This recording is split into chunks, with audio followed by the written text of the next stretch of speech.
Pourquoi je ne corrige pas mes élèves, ou du moins pas autant qu'ils le pensaient?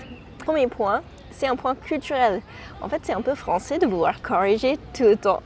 Je sais que pour la plupart du monde, c'est normal et c'est totalement fait dans l'envie d'aider plutôt que l'envie de casser l'autre personne ou de montrer une sorte de supériorité sur l'autre personne.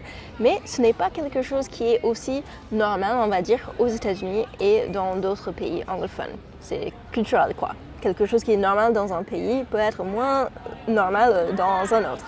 Deuxième point, les objectifs pédagogiques.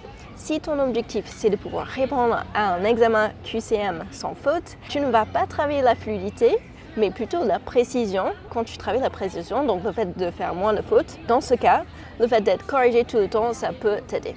Par contre, si tu aimerais parler fluidement et avec confiance, le fait d'être corrigé tout le temps et de te concentrer sur comment tu parles plutôt que le message que tu as envie de faire passer, tu vas vraiment stagner et avoir du mal à progresser dans la fluidité. Bien sûr, je corrige et notre équipe de profs corrige ou plutôt donne les indications pour pouvoir exprimer efficacement ce que nos élèves ont envie d'exprimer, pour vérifier qu'ils utilisent les bonnes nuances, etc.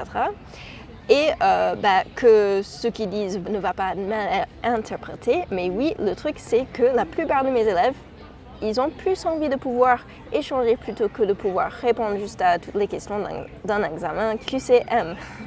Et peut-être toi aussi. Si c'est ça, c'est peut-être le moment de te donner les moyens de relâcher un peu ce perfectionnisme qu'on a presque tous.